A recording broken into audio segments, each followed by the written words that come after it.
আসরের নামাজে আজান দিলেন হযরত বেলাল ইবনে রেবাব। এই দুনিয়াতে বহু মুয়াজ্জিন আছে যাদের আজান মানুষের কানে ঠিক মতো যায় না, আর হযরত বেলাল যখন আজান দেয় ওই আজানটা আল্লাহর আরশ পর্যন্ত পৌঁছে যায়। বিশ্বনবীর উম্মত হিসাবে কবুল করেছেন। বর্তমানে একজন নবী মৃত্যুবরণ করে নাই, চতুর্থ আসমানে অবস্থান করতেছেন। সেই নবীর নাম কি? ঈসা আলাইহিস সালাম। ওনাকে যখন আল্লাহ তাআলা দুনিয়া থেকে আসমানে নিয়ে যায়, উনি আল্লাহকে বলেছিলেন, আল্লাহ মানুষ দুনিয়াতে যায় মরার জন্যে, কিন্তু আমার তো মৃত্যু হলো না। এই কথাতে আপনারা কি বুঝতেছেন? দুনিয়াতে আমরা এসেছি থাকার জন্যে না মরার জন্যে? একজন নবী বলতেছেন আল্লাহকে, দুনিয়াতে মানুষ মরার জন্যে যায়, আর আমরা মরার জন্যে আসা যেসব বাড়িঘর তৈরি করি ভাই, আমাকে আর যাওয়ার কথাই খেয়াল হয় না, ঠিক কিনা বলেন? হ্যাঁ, তা আমার যে মৃত্যু হলো না, আপনি আমাকে আসমানে নিয়ে আসলেন। তা আল্লাহ বলেন, ঈসা শুধু তুমি না, এমনকি যে আজরাইল মানুষের জান কবজ করে তারও মৃত্যু হবে। এক কথায় কুল্লু নাফসিন যায়কাতুল মাউত, প্রত্যেকটা আত্মারই মৃত্যু হবে। শুধুমাত্র একজনেরই মৃত্যু হবে না, তিনি হলেন আমাদের আল্লাহ। কুল্লু মান আলাইহা ফানিউ ওয়া ইয়াবকা ওয়াজহু রাব্বিকা যুল জালালি ওয়াল ইকরাম। ঈসা আলাইহিস সালাম বললেন, আল্লাহ আমার মৃত্যু কি আসমানি হবে? আল্লাহ বললেন, না, তোমার মৃত্যু দুনিয়াতে হবে। কোথায় হবে? দুনিয়াতে। ঈসা আলাইহিস সালাম বললেন, আবার নবী করে কবে দুনিয়াতে পাঠাবেন? আল্লাহ বলেন, নবী করে আর পাঠাবো না, বিশ্ব নবীর উম্মত করে প্রেরণ করব। একজন নবীকে উম্মত করে আল্লাহ প্রেরণ করবেন। কোথায় ডিসি আর কোথায় পিয়ন নাকি? আগে ছিল ডিসি, এখন হবে পিয়ন। আপনাদের মনে কি হয়? নবীকে আল্লাহ উম্মত করে আবার দুনিয়াতে পাঠাবে বিশ্ব নবীর। এই কথা শোনা মাত্রই ঈসা আলাইহিস সালাম এত খুশি হলেন যে শুকরিয়াতান এক নিয়তে 4 রাকাত নামাজ আদায় করলেন। আল্লাহ বলেন, ঈসা নামাজ পড়ার কারণ? বলে, আপনি সব জানেন, আমাকে নবী করে দুনিয়াতে প্রেরণ করেছিলেন, আমি তত খুশি হইনি বিশ্বনবীর উম্মত করে দুনিয়াতে প্রেরণ করবেন এই কথা শুনে এর চাইতে কোটি কোটি গুণ খুশি। একজন নবী যদি আমাদের নবীর উম্মত হওয়াতে খুশি হয়, আপনার মনে হয় বেজার আছে? চাল চলন দেখলে তো তাই মনে হয়। আল্লাহ তাআলা দয়া করে মেহেরবানি করে আমাদেরকে বিশ্ব নবীর উম্মত হিসাবে কবুল করেছেন, এ কারণে জবান খুলে বলে আলহামদুলিল্লাহ। এখন যে কোরআন থেকে আপনাদের সামনে আলোচনা করা হবে, এই কোরআন শরীফের ভিতরে কোনো সন্দেহ যারা বলবেন না, না এই নাই শব্দটাই যারা বলতেছেন না, আপনার কি মনে করতেছেন এখানে খালি আপনারা বসে আছেন? আপনার 2 কাঁধে 2 ফেরেশতা আছে না নাই? এরকে কাম কি? না না, এরকে কামটা কি? লেখা লেখা। তো যারা নাই বলতেছেন, নাই বললাম কোরআনে কোনো সন্দেহ, আপনার নাই বললেন না, আপনি মুখ বন্ধ করে থাকলেন, তখন ফেরেশতারা বলবে, আল্লাহ আপনার কোরআনে সন্দেহ নাই, কতগুলো বললো নাই, ঠিকই আছে, কিন্তু কতগুলোতে মুখ বন্ধ করা থাকলো, এর কি রেজাল্ট কি? আল্লাহ বলতেছে, এরাই হলো মুসলমানের মধ্যে মুনাফিক। এরা হক কথা বলবে না, হক পথে চলবে না, হকের জন্য কোনো আন্দোলনও করবে না। জোরে কোন কথা ঠিক কি না? এটা কত সহজ কথা, বললি আপনি জান্নাতি। এ কোরআনে কোনো সন্দেহ, এই কোরআনে কোনো ধোঁকা, এ কোরআনে কোনো গোজামিল। আমরা যে আইন দিয়ে বর্তমানে চলতেছি বাংলাদেশে, যে আইন দিয়ে আমাদের কোর্ট কাছারি চলতেছে, সব কিছু যে আইনের উপরে আমরা চলতেছি, আপনারা বলেন তো এই আইনের মধ্যে সন্দেহ, ধোঁকা, গোজামিল? আচ্ছা, যে সংবিধান দিয়ে অনেকে বলে পবিত্র সংবিধান, বলে না, এদের প্রেসিডেন্ট সুপ্পুকে যখন নামাবার চাইলো ছাত্র জনতা, বর্তমানে যে প্রেসিডেন্ট আছে কিন্তু হাসিনারই তৈরি, যেরকম ঠিক কিনা, এক যখন নামাবার চাইলো তখন উনি কি বলল, সংবিধানই তো বাধা দেয়, পবিত্র সংবিধানকে উপেক্ষা করে কোনো কিছু করা যাবে না। কতকগুলো নেতাই বলল পবিত্র সংবিধান। এরা হয়তো জীবনে পবিত্র কোরআন বলে না, কিন্তু সংবিধানকে পবিত্র বলে। আপনার বলেন তো এই সংবিধানের মধ্যে সন্দেহ আছে না নাই? গোজামিল আছে না নাই? ধোকা আছে না নাই? এতই ধোকা আছে হাসিনা এই সংবিধান দিয়ে আমাকে রোগ দিছে, জোরে কথা ঠিক কি না?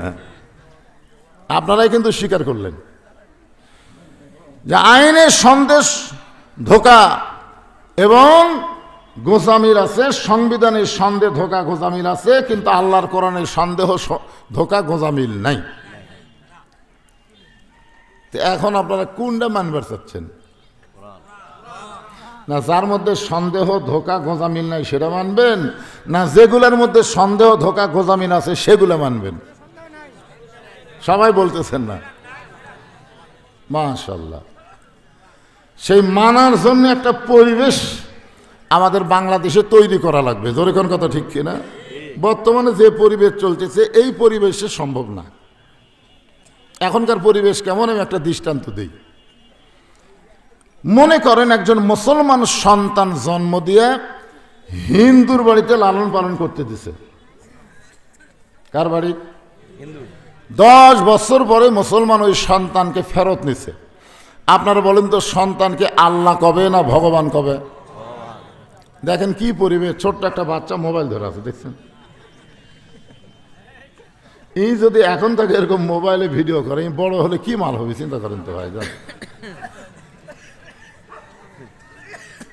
হ্যাঁ শোনেন, তাহলে 10 বছর পরে মুসলমান যদি তার সন্তানকে ফেরত নেয়, ওই সন্তানকে আল্লাহ কবি না ভগবান কবি? কেন বলবে? কারণ হিন্দুর পরিবেশে সে বড় হয়েছে। আচ্ছা মনে করেন কোন হিন্দু সন্তান জন্ম দিয়ে মুসলমানের বাড়িতে লালন পালন করতে দিছে, 10 বছর পরে হিন্দু ওই সন্তানকে ফেরত নিছে, ওই সন্তানকে ভগবান কবে না আল্লাহ কবে? কেন কবে? পরিবেশ। তাহলে বোঝা গেল জন্ম দিলেই হিন্দু মুসলমান হয় না, হিন্দু মুসলমান হয় পরিবেশের কারণে। বর্তমানে আমাদের বাংলাদেশে যে পরিবেশ চলতেছে, এই পরিবেশটা মুসলমানের পরিবেশ, হিন্দুর পরিবেশ তাও বলা যাচ্ছে না, মানে এটা হলো গোজামিলের পরিবেশ, যাকে বলা হয় কি দোআঁশলা। তো এই পরিবেশে তো আমরা কোরআনের যতই ওয়াজ শুনি, মরার সময় তো আমাদের অবস্থা ভালো হবে না। আল্লাহ বলেছেন লা তামুতুন্না ইল্লা ওয়া আনতুম মুসলিমুন, মুসলমান না হয়ে তোমরা কেউ মরিও না। মুসলমান হয়ে যদি মরতে চাই তাহলে সমস্ত ধোঁকা, গোজামিল, সন্দেহ বাদ দিয়ে আল্লাহর কোরআনকে বাস্তব জীবনে আমাদের গ্রহণ করা লাগবে। জোরে কোন কথা ঠিক? আমি সেইটাকে সামনে নিয়ে, হ্যাঁ, আজকে আসরের নামাজের পর আমি আমার জীবনের সবচাইতে গুরুত্বপূর্ণ আলোচনা তোমাদের শোনাবো। কে বলতেছেন? রাসূল বলতেছেন। আপনারা বলেন তো রাসূলের প্রত্যেকটা কথার গুরুত্ব আছে না নাই? আমাদের রাসূল কি নিজের ইচ্ছায় কোনো কথা কয়? আমরা যে রাসূলকে পাইছি সেই রাসূল সম্পর্কে আল্লাহ কোরআনে বলেছেন মা ইয়ানতিকু আনিল হাওয়া ইন হুয়া ইল্লা ওয়াহয়ুন ইউহা। আল্লাহ নবী নিজের ইচ্ছায় কোনো কিছু বলেননি, কোনো কিছু করেননি, বরং যা কিছু বলেছেন, যা কিছু করেছেন সব কার ইচ্ছায়? আরো জোরে বলা লাগবে, কার ইচ্ছায়? আল্লাহ। তো এখন নবী যদি বলে যে আসরের নামাজের পরে আমি আমার জীবনের সবচাইতে গুরুত্বপূর্ণ আলোচনা তোমাদের শোনাবো, এইটা শোনার পরে সাহাবীদের আগ্রহ বাড়লো না কমলো?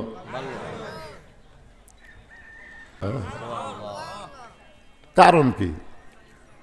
আমাকে আজান, অনেক মুয়াজ্জিন আজান দেয়, কুত্তে এসে লোকমা দেয়। আমার এলাকা দেখছি যখনই মুয়াজ্জিন আজান ধরে কুত্তে দিয়ে কুটি ঘুম পাড়ে, আজান দিলে চেতন পায়, একের মসজিদের কাছে এসে উ করে। আমার একজন মুয়াজ্জিন কইল, হুজুর এই যে আমি আজান দিলে কুত্তে আসা লোকমা দেয়, কারণ কি? লোকমা দেওয়া মানে কি? ও করতেছে, মানে আজানটা ঠিক মতো দিবার দিচ্ছে না।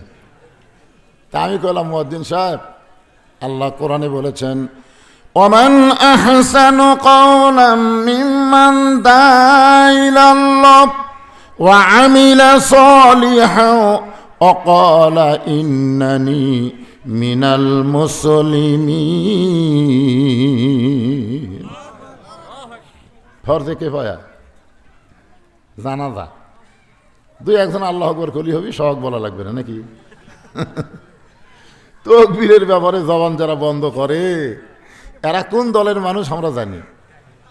আমরা জানি না কে ভাই? বাংলাদেশে আমরা দেখছি অনেক বড় বড় দলে তাকবীর নেয়, জয় বাংলা দিয়ে মিছিল শুরু হয়, ধরে কোন কথা ঠিক কি না? সারা জীবন ওরা স্লোগান দিল, ভুল করে আল্লাহ একটা বার আল্লাহ আকবার কয়নি। ওরা আবার জান্নাতত যাবার চায়। জান্নাত তোর মামুর বাড়ি? জন্ম নিতে আপনার ডান কান দিয়ে আজান, বাম কান দিয়ে ইকামত, আল্লাহু আকবার তো হয়েছে, জোরে কোন কথা ঠিক কি না? মরার পরে আপনার লাশ সামনে রেখে আল্লাহু আকবার দিয়ে জানাজা শুরু হবে। আর কোরআনের তেলাওয়াত শুনে ঈমান বাড়ে না? ঈমান বাড়ার লক্ষণ হলো তাকবীর দিয়ে শয়তানকে তাড়ানো, জোরে কোন কথা ঠিক কি না? অথচ দুই একজন আল্লাহু আকবার তাও প্যান পেনা কে রে? এখন হাসিনা আছে নাকি? হাসিনা গোষ্ঠী শুদ্ধ পলে গেছে, জোরে কোন কথা ঠিক কি না? আয় আয়, যখনই কোরআন তেলাওয়াত শুনবেন, তুলিয়াত আলাইহিম আয়াতুহু জাদাতুহুম ঈমানা। আমি মুয়াজ্জিনকে বললাম, ভাই আপনি যে ফজরের আযান দিচ্ছেন, আপনার ছেলেগুলো কি ফজর পড়ে? তো মুয়াজ্জিন বলতেছে, হুজুর পড়ে না তো। তো এই জন্য তো কুত্তা লোকমা দিচ্ছে, তুই আযান দিয়ে মানুষকে চেতন করতেছ, তোরা আড়াই চেতন হয় না। আল্লাহ কোরআনে বলেছে, কু আনফুসাকুম ওয়া আহলিকুম নার, জাহান্নামের আগুন থেকে বাঁচতে গেলে মুয়াজ্জিন তুমি শুধু একলা আজান মসজিদে দিলে হবে না, তোমার বাড়ি থেকে আজান দিয়ে তারপরে মসজিদে আসা লাগবে, জোরে কোন কথা ঠিক কথা বলেন? হযরত বেলালের আজান আল্লাহর আরশে পৌঁছে যাওয়ার কারণ হলো, ইয়া আইয়ুহাল্লাযীনা আমানু, আল্লাহ ঈমানদারকে লক্ষ্য করে বললেন, ইন্নাল্লাযীনা ক্বালু রাব্বুনাল্লাহু সুম্মা ইসতাকামু তাতানাজ্জালু আলাইহিমুল মালাইকা আল্লা তাখাফু ওয়া লা তাহজানু ওয়া আবশিরু বিল জান্নাতিল্লাতী কুনতুম তুআদুন। লা ইলাহা ইল্লাল্লাহ। চাঁদ সূরজ আর গ্রহ তারা আল্লাহ নামের পাগল পারা, চাঁদ সূরজ আর গ্রহ তারা আল্লাহ নামের পাগল পারা। আমার আল্লাহ নামের এতই দয়া, আল্লাহ নামের এতই মায়া, লুকিয়ে রাখছেন হে আল্লাহ, জোরে লা ইলাহা ইল্লাল্লাহ। সবাই জবান খোলা আল্লাহর জিকির, লা ইলাহা।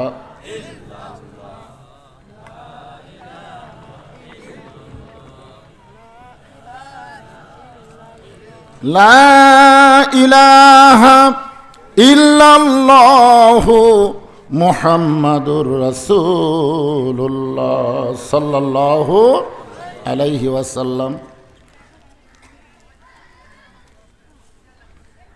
তো এখন এই যে আল্লাহ আয়াতে কারিমা নাজিল করলেন কার শানে? বেলালের শানে। সারাদিন ধরে মারছে, শুধু মারে নাই, বুকের উপর পাথর চাপা দিয়ে রাখছে, শুধু পাথর চাপা দিয়ে ওরা ক্ষান্ত হয় নাই, জিব্বা টেনে বের করে জিব্বার মধ্যে পেরেক পর্যন্ত ঢুকাই দিছে। এরপরেও হযরত বেলাল আল্লাহ আল্লাহ জিকির বাদ দেয়নি। হযরত আবু বকর রাদিয়াল্লাহু তাআলা আনহু যখন বেলালকে মুক্ত করে নবীর কাছে নিয়ে আসলেন, আল্লাহ রাসূল দেখেন বেলালের জিহ্বাটা এই পেরেক মারার কারণে অনেক বড়, বের হয়ে মুখ থেকে বের হয়ে আসছে। আল্লাহ রাসূল তখন বেলালের জিহ্বার আগে একটা চুমা খেলেন। চুমা দেওয়ার সঙ্গে সঙ্গে বেলালের জিহ্বাটা আগের মতো আমার মুখের মধ্যে ঢুকে গেল। আল্লাহ নবী বেলালের কপালে চুম্বন দিয়ে বলে, বেলাল তুমি কি জানো আল্লাহ তাআলা তোমার জন্য কোরআনে আয়াত নাজিল করেছে, তোমার কোনো ভয় নাই, কোনো চিন্তা নাই, ও আবশিরু বিল জান্নাহ, এই দুনিয়া ছাড়ার সাথে সাথে আল্লাহ তোমাকে 8টা জান্নাত দিয়ে দিবে, তুমি যে কোনো জান্নাতে থাকবা। আপনারা সুবহানাল্লাহ বলেন, কিন্তু বেলাল সুবহানাল্লাহ কয়নি। আল্লাহ রাসূল বলে, বেলাল আল্লাহ কোরআন নাজিল করে তোমার জন্য জান্নাতের সুসংবাদ দিল, আর তুমি সুবহানাল্লাহ কও না কেন? বেলাল বলে, হুজুর মরার পরে আল্লাহ আমাকে জান্নাত দিবি, তুই বাঁচা থাকতে।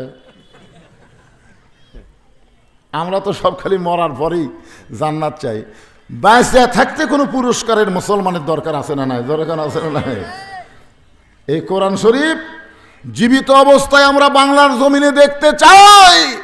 এই কোরআন দিয়ে যখন বাংলাদেশ চলবে তখন বুঝতে পারবেন এই বাংলার বাংলা থাকবে না, সোনার বাংলা হয়ে যাবে। জোরে কোন কথা ঠিক কি না?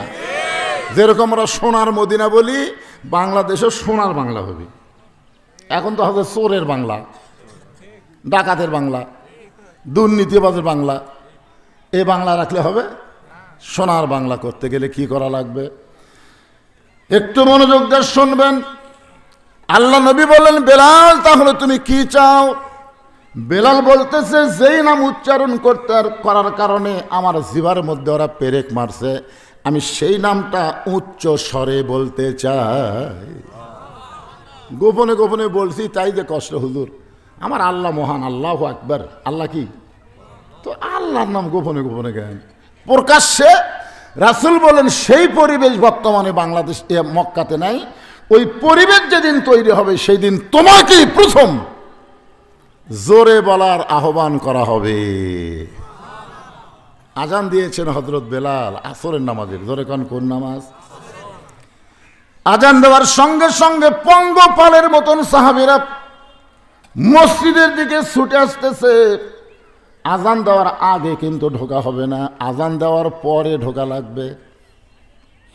শুধুমাত্র মুয়াজ্জিন, ইল্লা মুয়াজ্জিন, শুধুমাত্র মুয়াজ্জিন যদি আজানের আগে ঢোকে, কারণ তাকে তো আজান দেওয়াই লাগবে, তাকে ঢোকা লাগবে না।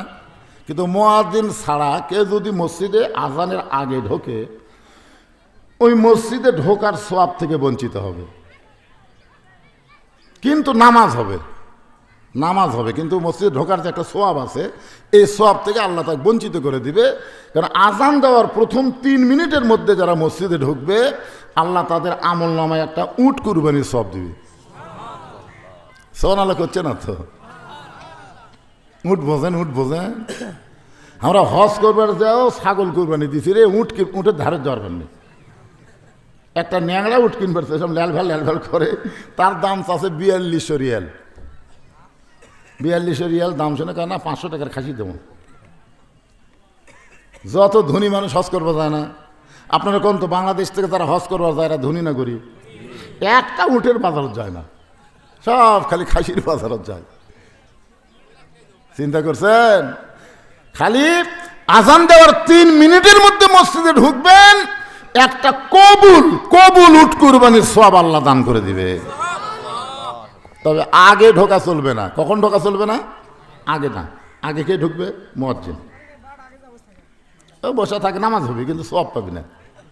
হ্যাঁ, মসজিদে আগে যাওয়া মানে আজে বাজে গল্প করা। আগে যায় যদি কোরআন পড়তো, জিকির করতো, তাই করে না। না, যে আলুর দাম বাড়ে, আগে যত আলু লাগাচ্ছে সামনে খুব একটা দাম হবে না, এই গল্প করতে করতে ঘন্টা কাটাতে। সমস্ত সাহাবীরা মসজিদের মধ্যে ঢুকলেন। আল্লাহর নবীর ইমামতি আসরের নামাজ শেষ হয়ে গেল।